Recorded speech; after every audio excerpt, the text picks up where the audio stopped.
Hi, Sean Arth, President and CEO of Excel Realty and Mortgage, and wanted to go over what's been going on that you've been hearing about in the news with Silicon Valley Bank, so you could better answer those questions when your clients are asking. I've been getting a lot of questions from people about exactly what's been going on. I figured let me just send out a video of explaining what I know about what has been happening there. So let's go through it. Okay, let's go through banking real quick. So banking is about other people's money, OPM as we like to call it. So you're taking deposits from somebody, which is a liability to you as a bank, and then you're trying to make money on that money. That is the spread in between what you have to pay the person that's depositing the money and what you make on that investment. And they would call that the net interest margin. Okay, let's do some quick math. So if you deposit $100,000 into a bank, that is a liability to them, and they have to pay you some type of return on it. Now, for a long while, it has been a very, very modest return, being that it's been like 0.5%. So let's use that as a number. So if you're getting 0.5% on $100,000, that's $500 a year using simple interest. Now, of that $100,000, if the bank goes and lends it out in whatever way they're doing it, with mortgages, with auto loans, with credit cards, whatever it is, and they're getting a 2% return on that, that'd be pretty good. They're only paying you 0.5%, they're getting 2%, and that'd be a 1.5% differential or spread between that. Now, the reality though is they can't lend out all $100,000. They have to keep a certain amount of that cash in the bank as a reserve. So for this demonstration here, let's just keep it at 10% is what they're required to keep in the bank. So they can only use 90% of that to make money on your money. So they're still getting that 2% return. They're gonna get on $90,000, they're gonna get $1,800. And they have to pay you $500 of it, so they're making $1,300 on your $100,000. It's a good deal for them. And so that's the way banking works. They make a net interest margin on your money that you deposit in the bank. They have to have that money working for them at all times, otherwise they're losing money.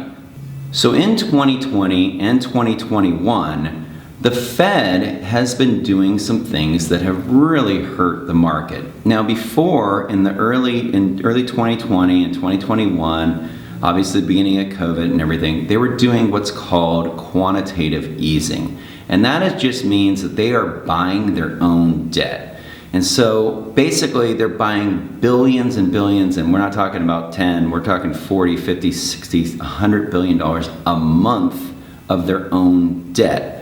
And that helped to push interest rates really low, which you think, okay, well that's a good thing. It's not necessarily a great thing. Because of that, inflation kind of got out of control. And with that, it made it to where the Fed needs to change course. Well, what they usually do is they go from one side way over here to way over here, and that's exactly what they did. They started raising the Fed funds rate, and they kept raising it over and over and over again. And as they did that, they're kind of going the opposite way now. Interest rates went way high, and that has created some problems for the banking industry as a whole. Now back to Silicon Valley Bank. So they have about $80 billion in what we would call mortgage-backed securities, that they've invested in mortgage-backed securities. You can either do a loan, hold on to the loan, and get whatever interest rate you're getting. Or if you don't do that many loans, there's a very safe vehicle for banks to make money on your money, and that would be through mortgage-backed securities and other investments that are kind of like that. Well, a lot of that mortgage-backed securities, in fact, $80 billion of their asset portfolio is in mortgage-backed securities, and they have basically an aggregate of about 2% that they're making on that money. So if you think about it, if they are able to, in today's environment, get way more than 2% on their money, that investment is not that great of an investment anymore. Because again, that 90% of the money that comes in, they're able to use to invest to make money, which they need to do at all times. And when they do that, that may be locked up into some longer term investment. And that's the case with them, where 80 billion of it has been locked up for a period of time. Now, if they try to sell it right now, the value of that investment would be very, very low, because in today's market, you can get a way better deal than what they did back in 2020 and 2021. Because again, they were paying about 0.5% of interest. Well, in today's environment, anybody out there that has any significant amount of money can go and get 5% on a certificate of deposit that you'd only have to keep in for 12 months, and you're going to get 5% of interest right now compared to 0.5%. So people are taking their money out of the bank that was giving them low interest to move it to places that have a lot higher interest. Where Silicon Valley Bank started having a lot of their problems is in their stock price. So their stock went down by about 66% in 22. It's a pretty significant drop. And when that happens, investors obviously are looking into why that's happening. And when you looked at their balance sheet, and a balance sheet, for those of you that don't know, it's basically like the health of your company. And you can look at all the assets, all the liabilities, and it comes out to a net amount of what really your company has in assets. And in their case, it was about $12 billion in assets. Well, that's very good, obviously.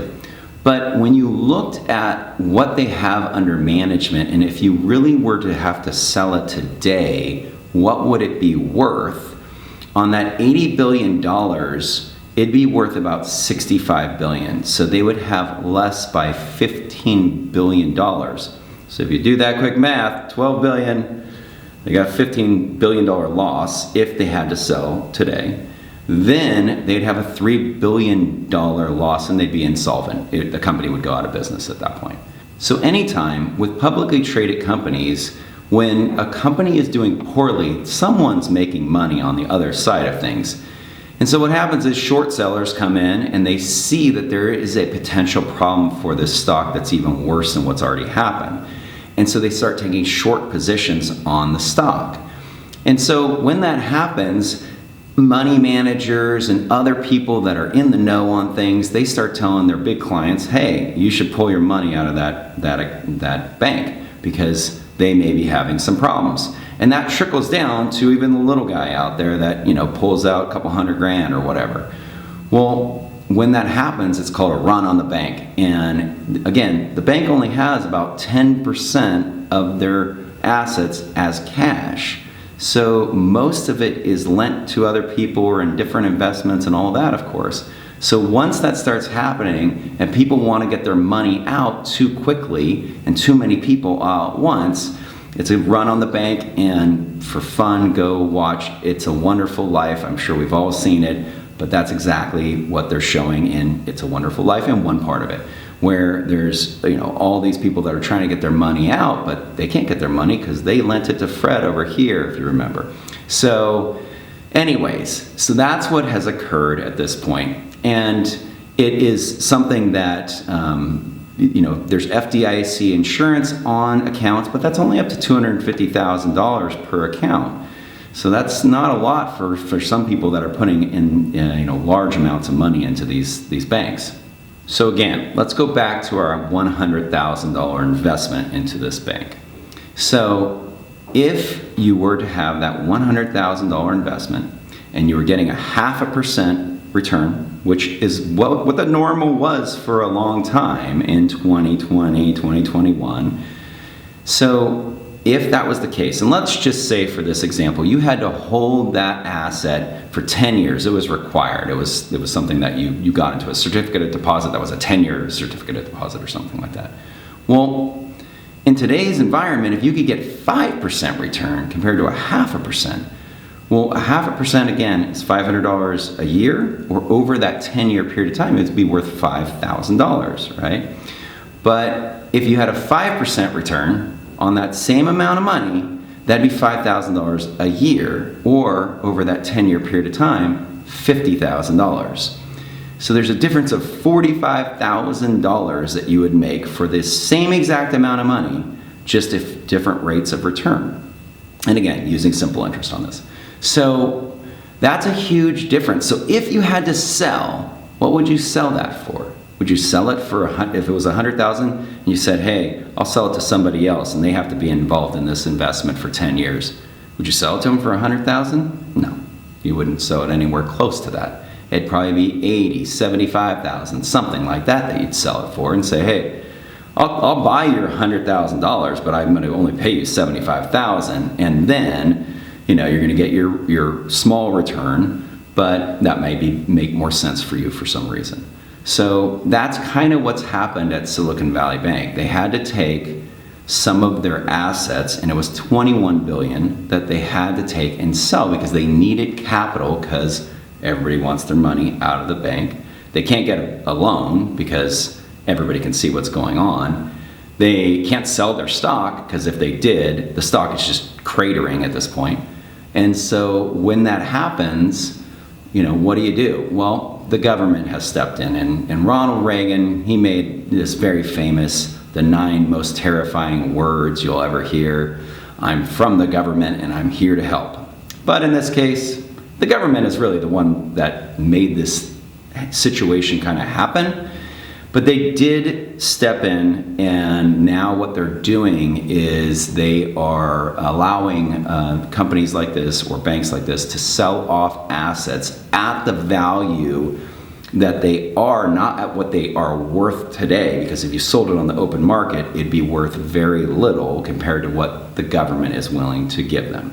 So again, another government bailout for everybody here. And that's going to all trickle down to everybody else. Stock market will be affected by this and other things. So I just wanted to come to you, let you know what was going on out there. So if you are hearing from people, you can send them this video if you want, or you can just explain it in your own words to them. All right. Bye, guys. Have a good one.